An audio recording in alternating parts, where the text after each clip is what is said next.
ले लो dry fruits. इसी कांग्रेस के राज में, आरजेडी के राज में ये नक्सलियों ने सबको डरा करके रखा था।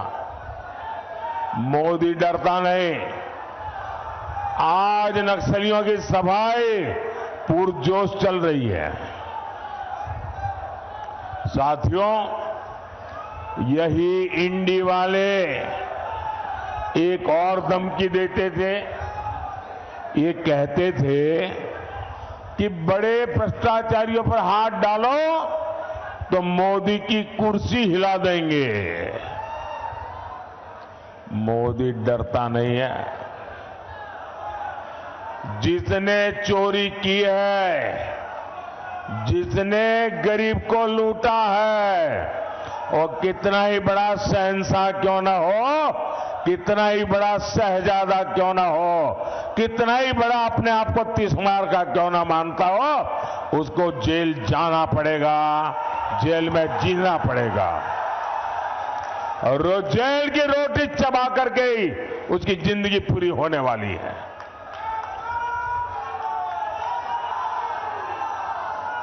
मुझे बताओ भाई, अगर कोई लूट करता है, आपके हक का छीन लेता है, तो छोटे लोगों को तो जेल में बंद करने के लिए कोई चिल्लाता नहीं है।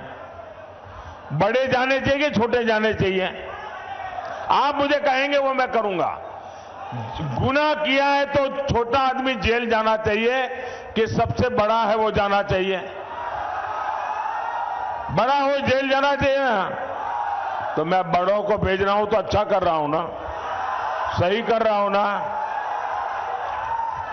और मैं आज बिहार के लोगों को एक और गारंटी दे रहा हूं।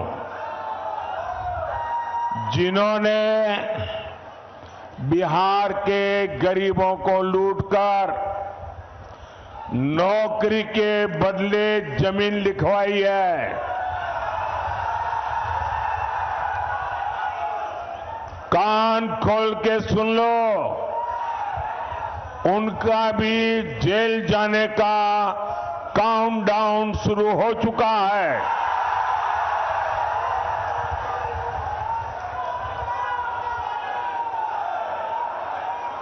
ये जैसे ही ये हेलीकॉप्टर में चक्कर मारने का समय उनका पूरा होगा, जेल का रास्ता तय हो जाएगा। बिहार को लूटने वालों को एनडीए सरकार छोड़ेगी नहीं। और ये एनडीए की गारंटी है, मोदी की भी गारंटी है। भाई और बहनों, ये इंडी गठबंधन वाले अपने राजनीतिक स्वार्थ के लिए कुछ भी कर सकते हैं। ये लोग बिहार और बिहारियों के अपमान के खिलाफ आवाज तक उठाते नहीं हैं। कांग्रेस के पंजाब के नेता ने बिहार से वहां काम करने गए, वहां मेहनत करके ईमानदारी से जीवन जीने वाले हमारे बिहारी मजदूर भाई बहनों का घोर अपमान किया, भद्दे शब्दों में अपमान किया। कहा अब हम उन्हें बिहारियों को पंजाब में घर नहीं देने देंगे, घुसने नहीं देंगे। कांग्रेस के मिनिस्टर ने कहा है, कांग्रेस के शाही परिवार ने इसके विषय में मुंह पे ताला लगा दिया है। क्या कभी कांग्रेस के शाही परिवार ने बिहारियों के इतने बड़े अपमान के लिए बिहार से माफी मांगी क्या? बिहारियों से माफी मांगी क्या? और ये इनको लालटेन लेकर के मुजरा करने वाली जो जमात है, वे भी बिहारियों का अपमान हो रहा है कांग्रेस के चरण चूम रहे हैं।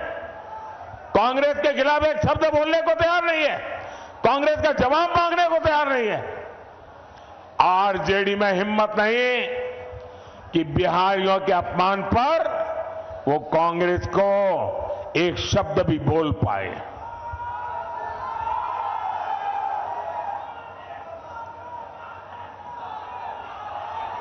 साथियों, इंडी गठबंधन के एक साथी डीएमके के नेता ने बिहारियों के लिए बद्दी बद्दी गालियां बोली। तेलंगाना में कांग्रेस के मुख्यमंत्री ने बिहारियों को भला बुरा कहा। पश्चिम बंगाल की मुख्यमंत्री आए दिन बिहारियों को गालियां देती हैं, लेकिन आरजेडी और कांग्रेस के नेताओं ने उनके मुंह से इन लोगों को उनके खिलाफ एक शब्द बोलने की हिम्मत नहीं है। इन लोगों को आपके स्वाभिमान की चिंता नहीं है, इनको बिहार के गौरव की चिंता नहीं है, इनको बिहार के होनहार नौजवानों के प्रतिष्ठा की चिंता नहीं है। इनको सिर्फ और सिर्फ अपने वोट बैंक की चिंता है। उनको सिर्फ आपके वोट छीनना है, उसके लिए भांति भांति की भाषा का उपयोग करते हैं। इनके लिए बिहारियों का सम्मान कोई मायने नहीं रखता। साथियों, मैं हमारे जो फर्स्ट टाइम वोटर है, जो पहली बार वोट करने के लिए जाने वाले हैं, उनको जरा जंगल राज पार्ट 2 से सावधान करना चाहता हूं। ये जो फर्स्ट टाइम वोटर है ना, उनका जन्म होने के बाद उनको जंगल राज कितना भयंकर था वो देखने का अवसर नहीं मिला, क्योंकि यहां एनडीए वाले काम करना शुरू किए। लेकिन जो जंगल राज वालों ने था, जो मुसीबतें खड़ी कर दी थी, ये जरा फर्स्ट टाइम वोटरों को पता होना चाहिए। वो समय था शाम होने के बाद बाहर निकलना मुश्किल था। बाहर से कोई रात में ट्रेन से उतरता था तो स्टेशन से बाहर नहीं निकलता था, रात भर स्टेशन पे पड़ा रहता था। सुबह उजाला होने के बाद फिर अपने गांव की तरफ निकलता था।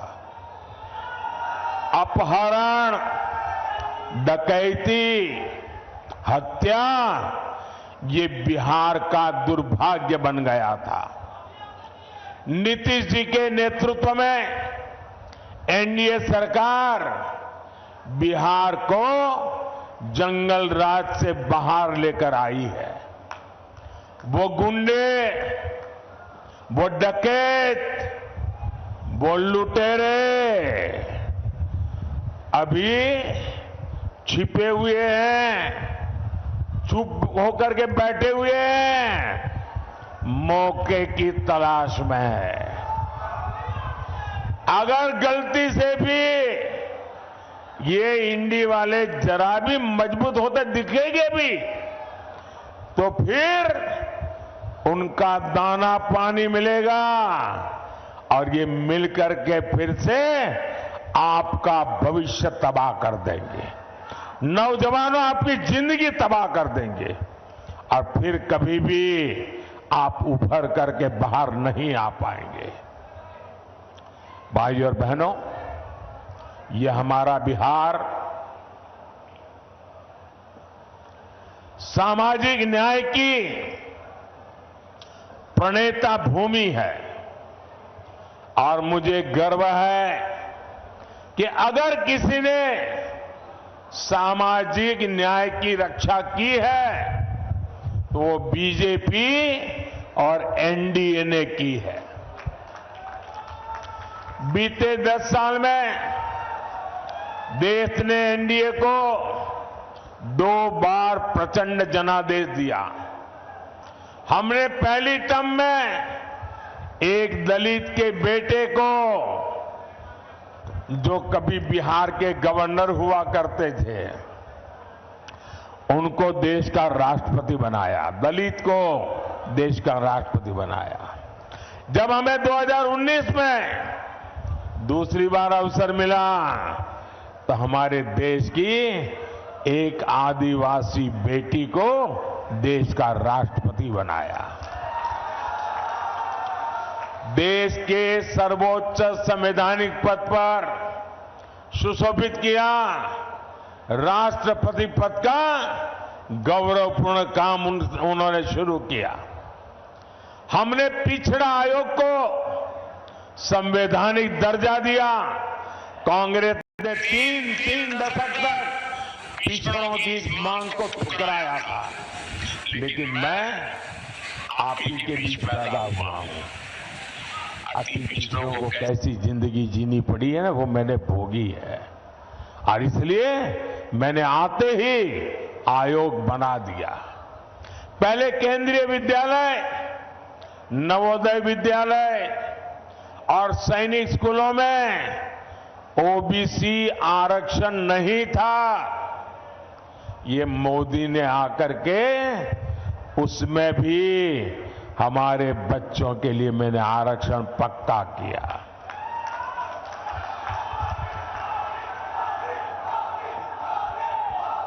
मेडिकल की पढ़ाई में भी केंद्रीय कोटे में पहली बार ओबीसी आरक्षण हमने लागू किया। ये हमारा ट्रैक रिकॉर्ड है। साथियों, इसकी विपरीत आज इंडी गठबंधन वाले एससी, एसटी, ओबीसी, अति पिछड़े, उनका सबका आरक्षण छीन किए की एक बहुत बड़ी साजिश रच रहे हैं। मैं देश को अवगत कराना चाहता हूं, ये मेरा कर्तव्य बनता है कि देश को मैं जानकारी दूं। इंडी गठबंधन ने हजारों शैक्षणिक संस्थानों में एससी, एसटी, ओबीसी, अति पिछड़ा को मिलने वाला आरक्षण बंद कर दिया, और वो सारा का सारा अब मुसलमानों के लिए रिजर्व कर दिया है। ये जो किया है वो मैं बताता हूं। एक ही झटके में दलितों, पिछड़ों, अति पिछड़ों, उनका आरक्षण खत्म कर दिया। इन्होंने संविधान को ताक पर रखकर मुस्लिम जातियों को रातों रात ओबीसी बना दिया, ओबीसी के हक का आरक्षण दे दिया। अभी आपने 2 दिन पहले कलकत्ता हाईकोर्ट का जजमेंट देखा होगा। कलकत्ता हाईकोर्ट ने ऐसी डांट लगाई है क्योंकि वहां 77 मुस्लिम जातियों को रातों रात ओबीसी बनाकर ओबीसी का हक उनको दे दिया था। भाइयों बहनों, हाईकोर्ट ने ऐसी थप्पड़ मारी है, उनको ठिकाने लगा दिया है। ये ऐसे आपके साथ धोखाबाजी करने वाले लोग हैं। ये संविधान की पीठ पे छुरा भोंकने वाले लोग हैं। लेकिन इनसे भी इनकी साजिशें कम नहीं हो रही है। साथियों, इंडी वाले चाहते हैं कि बार बार मुस्लिम आरक्षण का ये मामला कोर्ट में न फंसे, कोर्ट हर बार रिजेक्ट न करे। तब उपाय क्या? तो इंडी गठबंधन वालों ने पक्का कर लिया है कि अगर वो दिल्ली पहुंचेंगे तो पहला काम ये संविधान को बदल देंगे।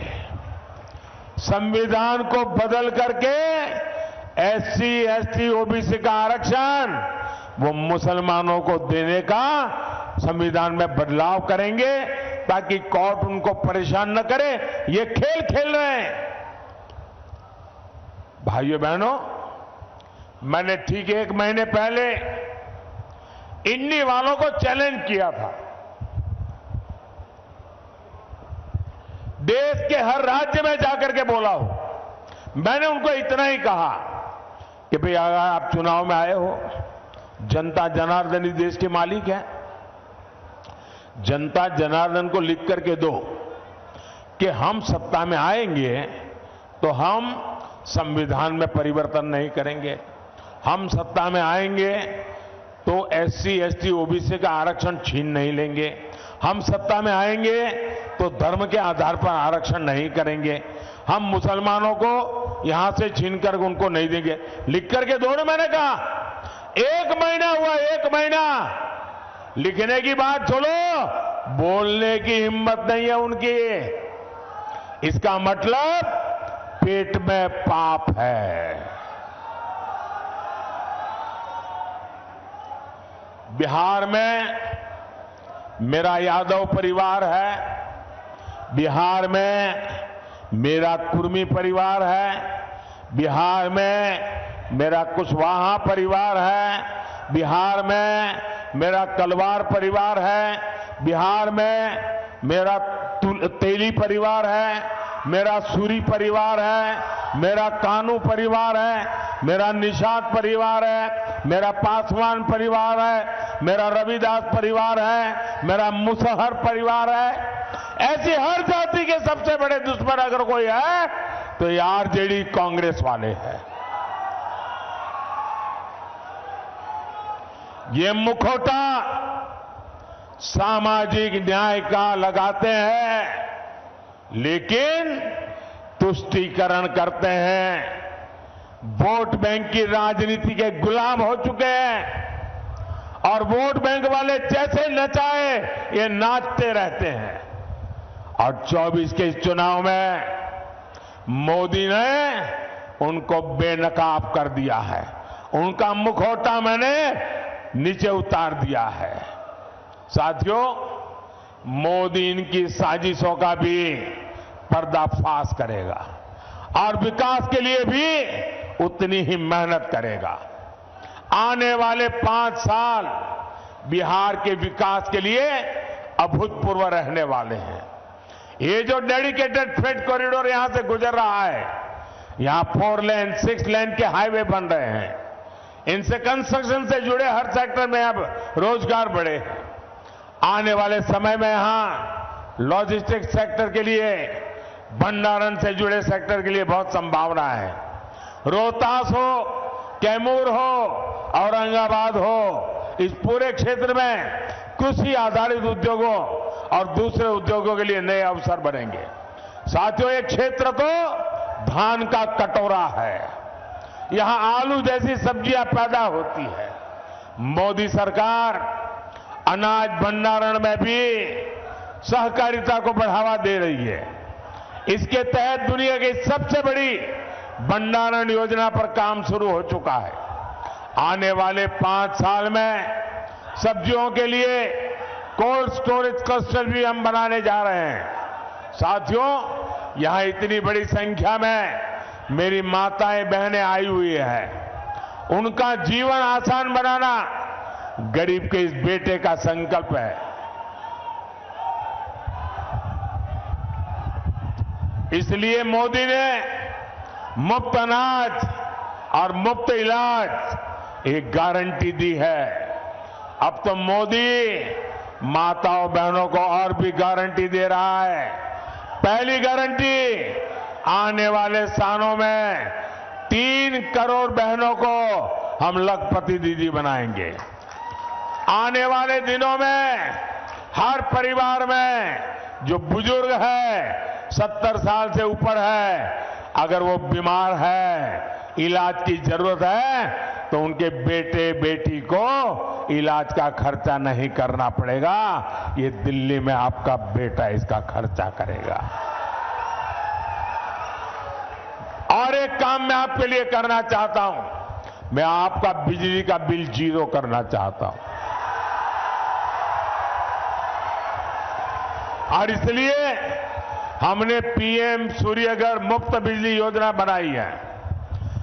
और मुफ्त घर बिजली योजना में आप अपने लिए तो मुफ्त में बिजली उपयोग करेंगे, ज्यादा बिजली आप बेच सकेंगे।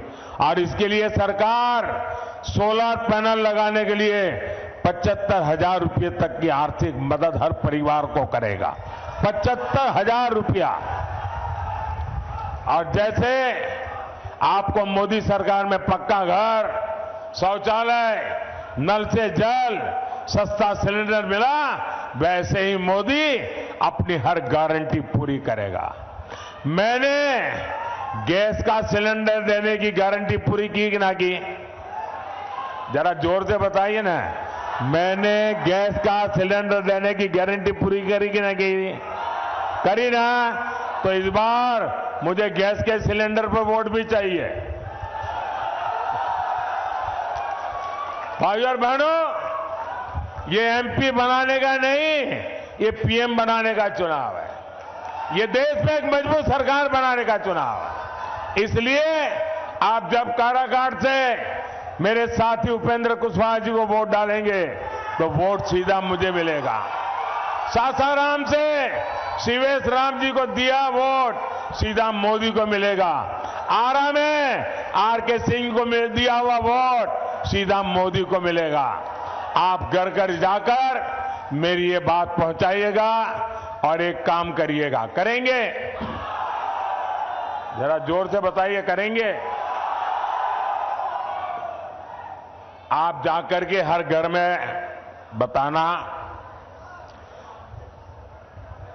कि वो मेरे खातिर, मेरे देश के खातिर विकसित भारत बनाने के लिए आपके गांव में जो भी देवस्थान हो, आपके गांव में जो भी तीर्थ स्थान हो, वहां जाकर के मेरी तरफ से परमात्मा के आगे मत्था टेकना। करेंगे? मेरी तरफ से परमात्मा को मत्था टेकेंगे अपने गांव में और मेरी तरफ से परमात्मा को मांगना कि विकसित भारत बनाने के लिए परमात्मा हमें आशीर्वाद दे। रउआ लोगर प्रणाम। का हाल बा? हमारा काराकाट के भाई बहन लोग ठीक है ना?